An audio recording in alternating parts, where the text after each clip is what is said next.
Hey, Randy. Cliff. So you still with Rick, huh? Still here. You in there? Yeah, just knock.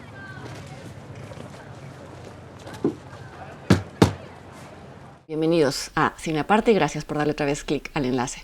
Quizá la película más esperada del año sea Once Upon a Time in Hollywood de Quentin Tarantino.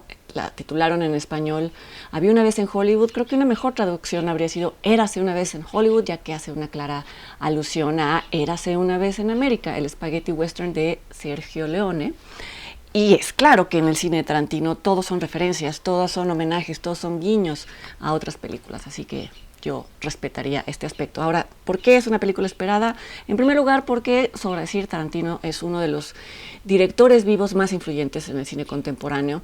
Él comenzó como abanderado del cine independiente, pero aún ahora, desde hace tiempo que lo respaldan los estudios, su estilo no se ha visto edulcorado y es un estilo muy influido por su formación. Es muy conocida la historia de que su escuela de cine, por así llamarla, fue la tienda de renta de videos en la que trabajó durante mucho tiempo, y entonces su filmografía casi se puede ver como una reescritura, una cita de todas aquellas películas que vio durante aquellos años.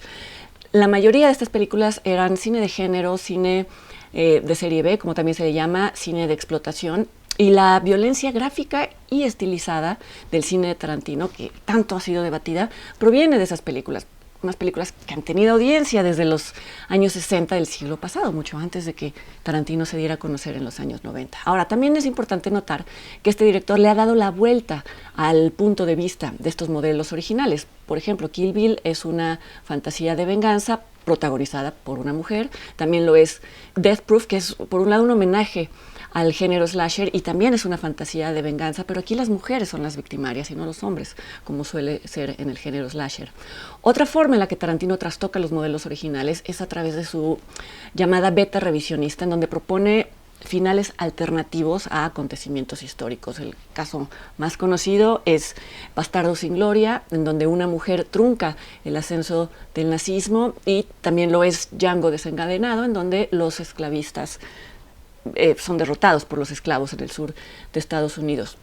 Estos también son fantasías de venganza, pero llevadas a una escala mayor. E insisto en que muchas de ellas tienen a mujeres como protagonistas, porque esto tiene que ver con el tema que quiero abordar hoy, que es la supuesta misoginia, la percibida misoginia en el cine de Tarantino. Ahora, Érase una vez en Hollywood, esta película despertó expectativas porque, si bien todos los aspectos del cine de este director, como la violencia, quién la ejerce, quiénes son las víctimas, siempre se han debatido, nunca antes como ahora, en la que muchos directores han sido llamados a rendir cuentas sobre el trato que le dan a las mujeres dentro y fuera de sus películas.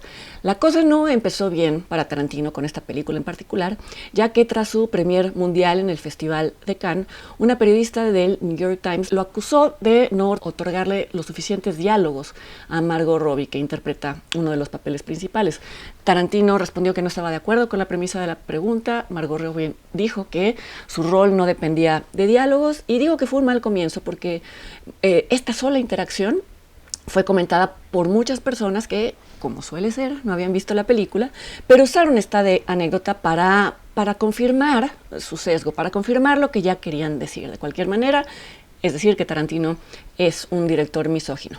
En esta cápsula quiero concentrarme en este juicio de valor en contra de este director, basándome estrictamente en la representación de las mujeres en Érase una vez en Hollywood. Creo que es lo único que puede hacerse en términos profesionales, basarse en el universo representado en una película, observando sus componentes simbólicos y cómo es que interactúan entre ellos. Antes describo muy brevemente la premisa. Ocurre esta película en Los Ángeles en 1969 y describe la amistad entre un actor venido a menos llamado Rick, interpretado por Leonardo DiCaprio, y su doble de acción llamado Cliff, interpretado por Brad Pitt. Rick solía protagonizar un programa de televisión muy popular, pero los tiempos han cambiado y ahora le ofrecen papeles en los que ya se nota que está en decadencia, incluso se trata de volverlo no reconocible. Esto lo hunde en cierta depresión, no ayuda, que él se refugia en el alcohol para curar su ego herido y entonces da lugar a un círculo vicioso. Cliff, en cambio, su doble de acción, no es requerido en estos trabajos, pero no tiene esta beta autodestructiva y por lo tanto se puede adaptar mejor a los cambios. Esta película tiene muchos temas que se desprenden de este argumento, la nostalgia, la revisión del cine, etc. Uno de ellos, por ejemplo, es el cierre de ciclos. Los protagonistas de Tarantino en esta película se enfrentan a una industria y a un mundo que en esos años está cambiando drásticamente. El fin de los 60 marca en Estados Unidos también el fin de una era de idealismo. Y esto se va a reflejar en el cine. Paradójicamente, mientras los ánimos del país se venían abajo, el cine tomó nuevos bríos. Fue cuando surgió el llamado Nuevo Hollywood, en donde los directores reemplazaron el sistema de estudios que había regido hasta entonces. Y justo son estos cambios los que rebasan a un actor de la vieja guardia, como lo es Rick. Uno de los aspectos que revitalizan al cine estadounidense en esos años es el interés por el cine europeo. Y es por eso que a Rick le entusiasma tanto que al lado de su casa viva un director polaco muy conocido y muy reconocido en ese momento, que es el director Roman Polanski. Polanski en ese momento había triunfado en Estados Unidos con El bebé de Rosemary y vivía en la calle de Cielo Drive, en Los Ángeles, al lado de su esposa, la actriz Sharon Tate. Podemos decir que Polanski es la bisagra que une la historia de Rick y Cliff, con otra historia que aborda la película, que es la existencia real de la secta de Charles Manson. Y como dije en un tuit previo, si ustedes no saben nada de por qué esta secta se dio a conocer justo en el año 1969, háganlo, por favor, háganlo antes de ver Érase una vez en Hollywood, porque la película no se los va a contar, o no exactamente. Y esas discrepancias entre lo que sucedió en realidad y lo que cuenta la película son esenciales para entender el espíritu de Érase una vez en Hollywood. Y no puedo adelantar más, pero bueno, esta película se inscribe en la beta revisionista de Tarantino. Y eso es lo que sustenta la violencia en contra de las mujeres que ustedes van a ver en pantalla. Es necesario abstraer y es necesario entender el valor simbólico de esta violencia para no caer en reduccionismos. Es necesario que ustedes sepan qué hicieron estas mujeres en la vida real. Ahora, con respecto al personaje de Sharon Tate, hay que decir que desde ese fatídico año de 1969, esta actriz también adquirió un peso simbólico. Se considera que aquello que derivó en su muerte espantosa, marca también el fin del idealismo de los años 60 que mencionaba hace poco. Esta película no trata de Sharon Tate, sino de la inocencia colectiva que ella encarnaba. Y es muy importante tener esto en cuenta en relación al tema de cuántos diálogos le asignó Tarantino, algo que de por sí no tiene nada que ver con la importancia de un personaje. La actriz Margot Robbie entendió esto perfectamente, entendió que lo importante en función de este relato era que ella encarnara una mujer vital, una mujer luminosa, una mujer entusiasmada con todos los aspectos de su vida. Es así como la interpreta y es así como la filma Tarantino. Yo he visto todas las películas de este director y no me queda duda de que el personaje femenino que ha dibujado y concebido y filmado de forma más amorosa es Sharon Tate. Vamos, a Jackie Brown le otorga poder, pero a Sharon Tate le otorga cualidades como la bondad, como la empatía hacia otras mujeres y como la inteligencia. Para observar esto hay que observar muchas escenas y no solamente ponerse a contar números de palabras. Por ejemplo, hay que observar la escena en la que Tate visita una librería y compra una novela de Thomas Hardy que le quiere regalar a Polanski, una novela que a ella le gustó muchísimo.